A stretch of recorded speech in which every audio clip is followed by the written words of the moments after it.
Hello my dear students. आज हम करेंगे क्लास 8 चैप्टर नंबर 10 उसके क्वेश्चन आंसर जिसका नाम है द चेरी ट्री।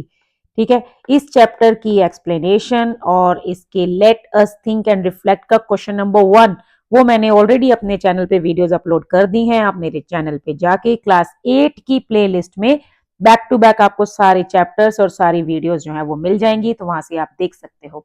ठीक है, आज हम करने वाले हैं chapter number 10 the cherry tree के क्वेश्चन जो कि let us think and reflect का सेकंड क्वेश्चन है। ठीक है, जो कि एग्जामिनेशन पॉइंट ऑफ व्यू से काफी इंपॉर्टेंट है।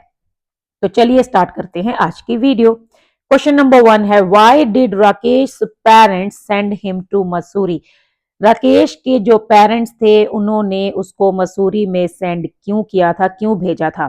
सो आंसर है Rakesh parents lived in a small village in the lower Himalayan slopes.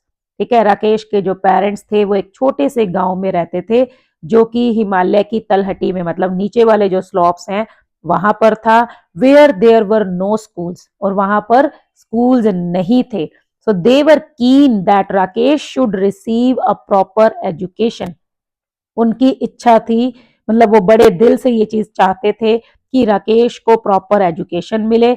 Since his grandfather lived in Mussoorie a place with schools, और उसके जो ग्रैंडफादर थे वो मसूरी में रहते थे जहां पे थोड़े बहुत स्कूल्स थे, मतलब जहां पे स्कूल्स थे। So they decided to send him there. तो उन्होंने उसको वहां भेजने का फैसला किया and they wanted him to have better opportunities to study and grow. बस वो चाहते थे कि उसको ग्रो करने के लिए और स्टडी करने के लिए जो अपॉर्चुनिटीज हैं, जो चांसेस हैं वो मिले, इसीलिए उसको मसूरी भेजा गया। ठीक है, उसके बाद है question number 2 why did Rakesh let the praying mantis remain on the branch of the cherry tree. मतलब जब चेरी ट्री थोड़ा बड़ा हो गया था तो उसके ऊपर कुछ इंसेक्ट्स आने शुरू हो गए थे। पहले सबसे पहले जो इंसेक्ट आया था उसका नाम था प्रेइंग मैंटिस, मतलब एक जो ग्रीन कलर का एक छोटा सा कीड़ा होता है ये। तो वो आया था, तो राकेश ने उसको वहीं पर क्यों रहने दिया। उसके बाद एक हेरी कैटरपिलर आया था, उसने तो पत्ते खाने शुरू कर दिए थे, तो राकेश ने उसको वहां से हटा दिया था because it was causing damage to the cherry tree. ठीक है, it was eating its leaves.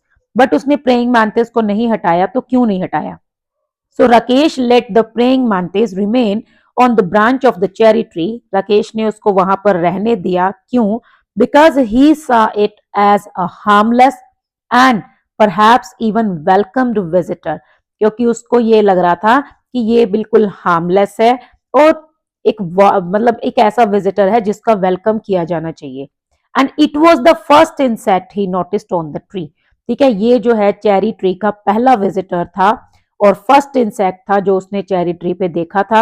He did not feel the need to remove it, उसको उसको निकालने की जरूरत नहीं महसूस हुई। Since it was not causing any damage, क्योंकि ये कोई डैमेज नहीं कर रहा था, ना तो लीव्स कुछ हर्ट कर रहा था, नहीं खा रहा था उसको, ना ही कुछ और प्रॉब्लम क्रिएट कर रहा था। सो जो राकेश का जो जेंटल एटीट्यूड है, his gentle attitude showed his growing care and respect for the tree and it's ecosystem. ठीक है, मतलब ये जो है दिखा रहा है कि जो राकेश है वो काफी, मतलब उसकी जो केयर थी चेरी ट्री के प्रति वो बढ़ रही थी, उसकी रिस्पेक्ट बढ़ रही थी। एंड इवन वो ट्री का जो इकोसिस्टम था, मतलब जो कि ट्री के लिए नेचर नेचर में जो भी चीजें हैं जैसे मिट्टी है, पानी है ना, ये सब चीजें वो उनकी वैल्यू को समझ रहा था। So he understood that the tree was now a small part of nature. उसको ये चीज समझ में आ रही थी कि जो ट्री था वो अब वो भी पार्ट बन चुका था नेचर का। तो जो भी नेचर के जो भी एलिमेंट्स हैं उनको भी पूरा हक है चेरी ट्री के साथ अपना टाइम बिताने का। उसके ऊपर अगर विजिटर कोई आ रहा है, हवा चल रही है, तो मतलब ये सब चीजें वेलकम्ड हैं। ठीक है, तो उसको लगा कि भी he is like no one to disturb it और नो वन टू इंटरप्ट। ठीक है, नेक्स्ट क्वेश्चन है how is life in the Himalayan foothills described in the story specially for plants. ठीक है, प्लांट्स के लिए जो लाइफ है वहां की हिमालयन फुट हिल्स की, वो कैसे डिस्क्राइब की गई है। So life in the Himalayan foothills is described as beautiful but challenging for plant life. ठीक है, बहुत ही सुंदर डिस्क्राइब की गई है, लेकिन प्लांट के लिए चैलेंजिंग बताई गई है। The soil was mostly stony, जो मिट्टी है उसमें काफी पत्थर होते हैं तो पथरीली होती है। And the dry cold wind, और जो सूखी ठंडी हवाएं चलती हैं, made it difficult for fruit trees to grow, वो फ्रूट ट्रीज को ग्रो करने में काफी प्रॉब्लम क्रिएट करती हैं। However forest of oak and deodar thrived in the more sheltered areas, लेकिन फिर भी जो ओक और जो देवदार के ट्रीज हैं वो थोड़ा ग्रो कर लेते हैं शेल्टर्ड एरियाज में, जहाँ पे थोड़ा शेल्टर्ड रहता है, मतलब कवर रहता है। The environment changed with the season, और जो इन्वायरमेंट है वो सीजन के साथ चेंज होता है। Spring brought migrating birds, spring आता है तो माइग्रेटिंग बर्ड्स आते हैं। मॉनसून ब्रॉट रेन, मॉनसून के साथ रेन आती है एंड ग्रीनरी भी आ जाती है। And winters brought snow and silence, और जैसे ही विंटर होती है तो बर्फ पड़ती है और साइलेंस हो जाता है हर तरफ।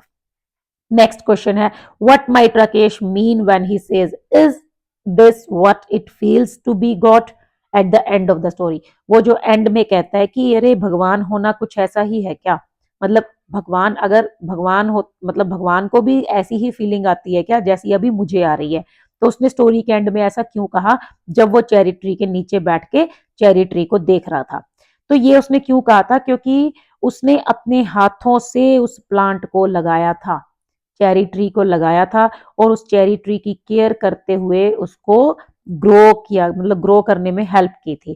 तो उसको फीलिंग आ रही थी कि भाई मैं भी भगवान जैसा ही हूँ शायद, कि मैंने भी किसी चीज को क्रिएट किया है, क्योंकि सारी धरती भगवान ने बनाई, हमें बनाया, है ना।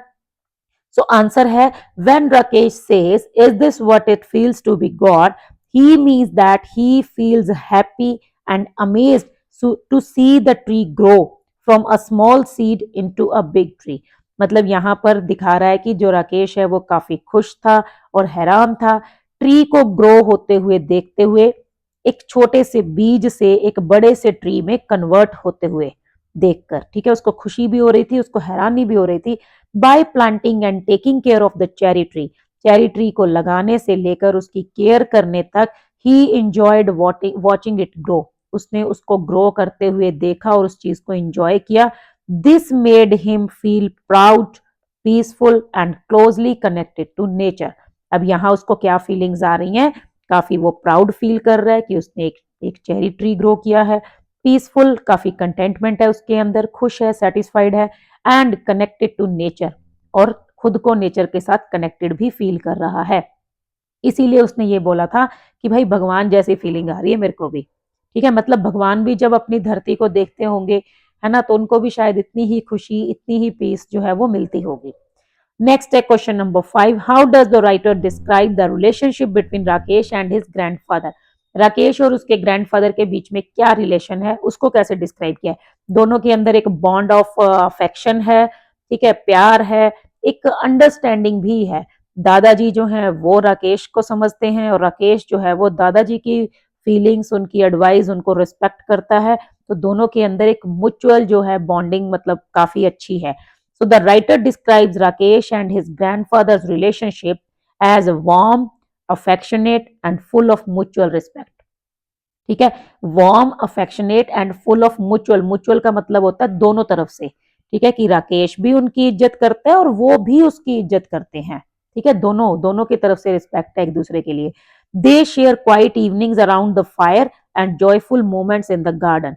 दोनों ही मतलब शाम में इकट्ठे शामें बिताते हैं फायर के अराउंड बैठ के, है ना, और अच्छे से जॉयफुल मोमेंट्स जो हैं वो बिताते हैं गार्डन में। मतलब दोनों एक दूसरे के लिए काफी जो है सहारा बने हुए एक दूसरे का। ग्रैंडफादर जो है वो टीचेस मतलब टीच करते हैं राकेश को about responsibility and nature through small acts like planting a seed. वो उसको मतलब ये चीजें सिखाते हैं। They care for the cherry tree together, दोनों ने ही चेरी ट्री की इकट्ठे केयर की। It is a relationship built on love, learning and companionship. एक ऐसा रिश्ता है जो कि प्यार, लर्निंग और कंपेनियनशिप के ऊपर टिका हुआ है, मतलब दोनों की तरफ से काफी अच्छी जो अफेक्शंस हैं वो हैं। ठीक है, उसके बाद है question number 6, what can you infer about the connection between humans and nature based on the story. अब जो नेचर जो हमें रिलेशन बताना है वो बताना है ह्यूमन एंड नेचर के बीच में। So the story shows that the connection between humans and nature is emotional. एक तो सबसे पहले इमोशनल नेचर मतलब जो कनेक्शन होता है वो इमोशनल हो जाता है। जब भी कोई प्लांट लवर आप देखते हो या एनिमल लवर देखते हो या कोई भी जिसको नेचर के एलिमेंट से प्यार है तो वो काफी इमोशनल होता है, मतलब हार्श नेचर नहीं होता है उसका। नर्चरिंग मतलब केयरिंग होता है एंड डीपली मीनिंगफुल, और काफी मीनिंगफुल उनकी लाइफ जो है वो हो जाती है। बाय प्लांटिंग अ सीड, एक सीड को लगाकर Rakesh unknowingly begins a journey of care and responsibility. मतलब राकेश को पता भी नहीं था, लेकिन उसने एक नई जर्नी स्टार्ट की थी जिसमें उसको केयर करनी थी और एक रिस्पॉन्सिबिलिटी उसके ऊपर आ गई थी। मतलब प्लांट के लिए वो, है ना, वो पानी देता था, कई बार बारिश में भी वो पानी देता था, ये ट्री को ये एहसास करवाने के लिए कि I am here with you, मैं हूं तुम्हारे साथ। ठीक है, so that was the sense of responsibility and एक अफेक्शन जो है उसके अंदर, एक बॉन्ड जो है वो क्रिएट होता जा रहा था। Nature response to his effort, अब नेचर ने भी बदले में उसको एक मतलब उसको एक रिवॉर्ड दिया। ठीक है, नेचर ने भी रिस्पॉन्ड किया, किस फॉर्म में? By growing, blooming and offering peace and beauty. मतलब जो चेरी ट्री था वो ग्रो हुआ, उसमें ब्लॉसम्स आए, फ्रूट लगने लगे, और इससे जो राकेश को पीस हैप्पीनेस जो मिली बदले में, मतलब नेचर ने उसको वो feelings the. This bond teaches, अब इससे हमें क्या पता चलता है? ये हमें सिखाता है patience, resilience and respect. It also shows that humans can find joy and sense of purpose in nurturing life. ठीक है, मतलब हम भी इंजॉय करते हैं, हमें हमें भी खुशी मिलती है, ठीक है, जब हम किसी लाइफ को नर्चर करते हैं, टेक केयर करते हैं। Nature and humans thrive when they support each other. ठीक है, नेचर और ह्यूमंस दोनों ही ग्रो करते हैं जब वो दोनों एक दूसरे को सपोर्ट करते हैं। लास्ट क्वेश्चन है question number 7। Imagine Rakesh reflects on his wonderful experience of watching a seed being transformed into a full grown cherry tree. मतलब आप ये इमेजिन करके चलो कि राकेश जो है वो अपना वंडरफुल एक्सपीरियंस शेयर कर रहा है कि वो उसके अंदर मतलब कैसे उसने जो है एक ट्री, एक सीड, एक बीज जो है वो लगाया था, और उसको कैसे एक पूरे बड़े चेरी ट्री में उसने कन्वर्ट होते हुए देखा। तो उसका जो एक्सपीरियंस है वो शेयर कर रहा है, right? How must he have felt. तो आपको बताना है कि राकेश को उस टाइम पे क्या फीलिंग्स आ रही होंगी, कैसा लग रहा होगा जब वो अपना एक्सपीरियंस शेयर कर रहा होगा। सो राकेश फेल्ट वेरी प्राउड, सबसे पहले तो उसको प्राउड फील हो रहा होगा, एंड हैप्पी, खुशी हो रही होगी, seeing the small seed grow into a beautiful cherry tree, ये देखकर कि कैसे एक छोटा सा बीज एक बड़े से ट्री में कन्वर्ट हो गया। At first the seed seemed unimportant, starting में तो क्या था, सीड जो था वो बीज, वो एक फालतू की चीज थी, है ना, बिल्कुल अनइम्पोर्टेंट, क्योंकि हम फ्रूट खा लेते हैं, बीज हम फेंक देते हैं, तो it was nothing but a useless thing, है ना, for Rakesh. And he almost forgot about it, लेकिन जब उसने उस बीज को लगाने के बाद भी वो उसके बारे में भूल गया था। विद टाइम एंड केयर, लेकिन थोड़े टाइम के बाद और थोड़ी केयर करने के बाद, it grew through different seasons, फिर वो अलग अलग सीजन्स में ग्रो किया इनटू समथिंग स्पेशल, और फिर धीरे धीरे करते करते वो राकेश के लिए वो अनइम्पोर्टेंट सी चीज कुछ स्पेशल चीज बन गई। The tree reminded him of his patience and love, अब जब भी वो ट्री को देखता था तो उसको अपना पेशेंस, अपना लव जो है वो याद आता था। मतलब ये उसके लिए एक ऐसी चीज बन गई थी जिसको देखकर उसको खुशी मिलती थी। सिटिंग अंडर इट्स शेड, अब ट्री, चेरी ट्री के छाया में बैठकर he felt calm, grateful and closely connected to nature, उसको काफी ज्यादा पीसफुल फील होता था, थैंकफुल फील करता था वो खुद को, एंड नेचर के साथ कनेक्टेड फील करता था। सो मतलब ये जो था उसकी फीलिंग्स होंगी, so he must have felt like this. ठीक है, सो ये आपको यहाँ पे शेयर करना है कि उसको किस टाइप की फीलिंग्स उस टाइम पे हो रही होंगी। So he must have felt very proud and happy at least. ठीक है, ये दोनों चीजें मतलब उसके अंदर आएंगी। एक तो उसको प्राउड फील होगा कि उसने बड़ा अच्छा काम किया है, दूसरा उसको हैप्पीनेस मिलेगी कि वाओ, कितने खुशी का जो है एक सोर्स बन गया उसके लिए। जब भी कुछ मन उदास हो, जाओ चेरी ट्री के नीचे बैठो, और वो चेरी ट्री किसी और का नहीं, उसका खुद का चेरी ट्री था।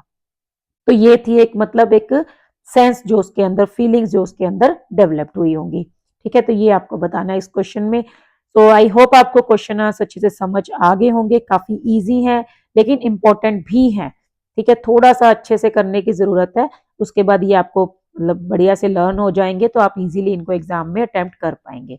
तो आज के लिए बस इतना ही, मिलते हैं नेक्स्ट वीडियो में, सॉल्व करेंगे इस चैप्टर की बुक एक्सरसाइज जो कि एग्जामिनेशन पॉइंट ऑफ व्यू से काफी इंपॉर्टेंट होने वाली है। तो बने रहिएगा मेरे साथ, चैनल को सब्सक्राइब कर लो, वीडियो को लाइक शेयर जरूर कर देना, हो सके तो एक प्यारा सा कमेंट भी आप कर सकते हैं। Thank you, bye bye.